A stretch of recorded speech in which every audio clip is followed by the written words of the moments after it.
good.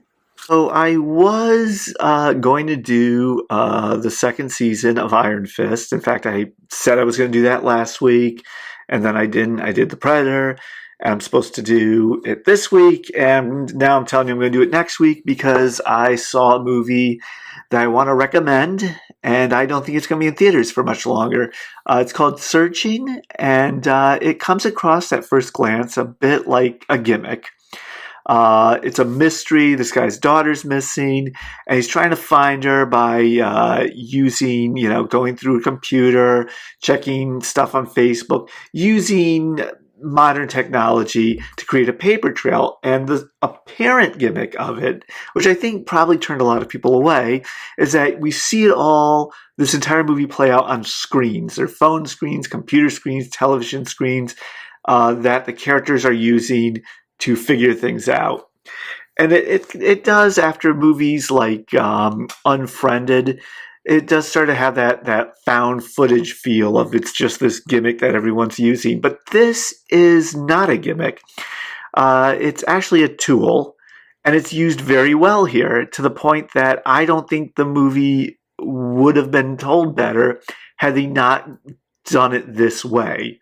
It's done very well. Another thing I really like about it is the opening. They have a quick montage to get us to know these characters that is probably the best one I've seen since Pixar's Up. And you know which montage I'm talking about, more than likely. You would think that acting would suffer, given this as the medium. It does not.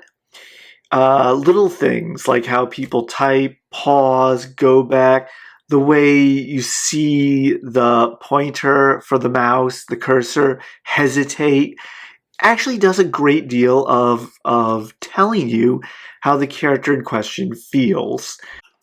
This movie really knows how to use the medium that it's chosen for itself.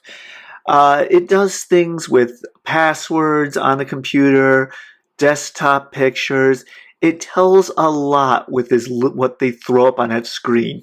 Everything seems to mean something, to tell us something about these characters and their relationships to each other without it feeling like it's forcing it down your throat, unnecessarily calling attention to itself. It doesn't feel planted there. I mean, it obviously is, but it feels organic. It feels believable that those things would be there. Without giving too much away, for example, there's a picture of this family together.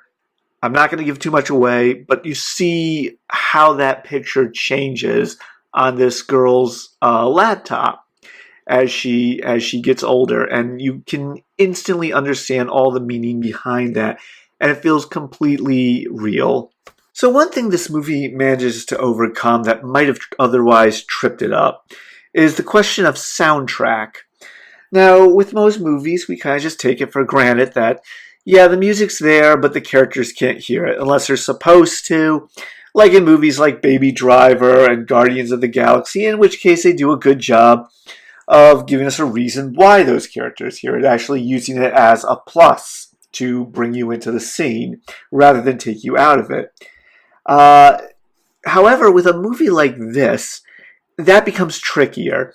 Imagine a soundtrack in, say, a found footage movie. It suddenly feels weird to suggest that the characters can't hear that music since it's supposed to be found footage. Likewise, this movie's supposed to be showing us a view of what's going on through their screens. So why would we hear their music unless they were actually playing it, which would be kind of weird and very coincidental if, say, the character happens to be listening to music that perfectly captivates what's going on in the mood of the situation. It gets around this, however, pretty well. It plays music that's mostly just sounds that create a suggestion of the emotions that the characters are feeling. You hear, like within a horror movie where they'll have the music that kind of sets up the suspense of an upcoming jump scare.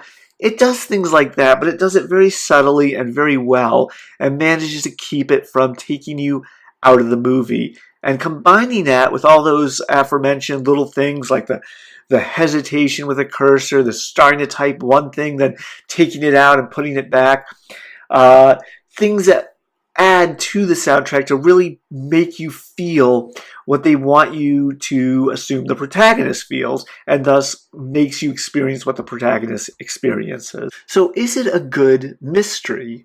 That's a pretty important question. It is, after all, a mystery. That's the kind of story we have here, and it is actually good.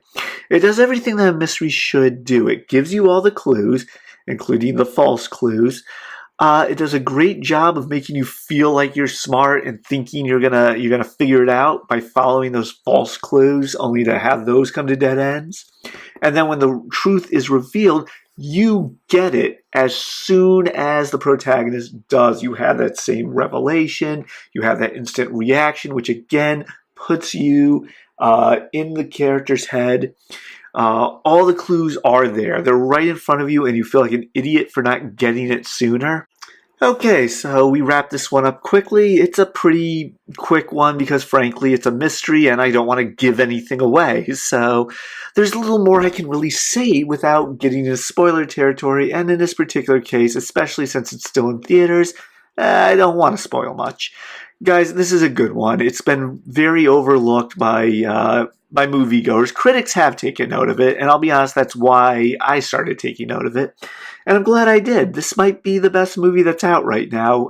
Definitely go catch it. But once again, thank you so much for listening. You can catch all of my other movie reviews on both my website and here on YouTube on our Darkwana Games channel. You can also find in the comments section links to my Facebook page, Twitter account, and again, that website.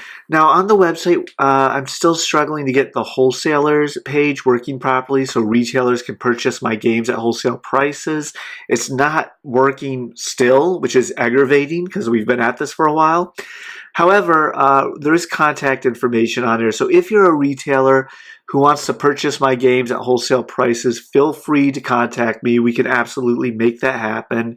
On the website, you can also find links to things like other movie reviews, my novels, which you can also find on Amazon, yada, yada, yada. And definitely check out, not too long ago, I did reviews for The Predator, and also I did one for Angry Birds, but I did it as Alex Jones from InfoWars, so it's insane. So that's fun. And we'll see you next week. Thanks.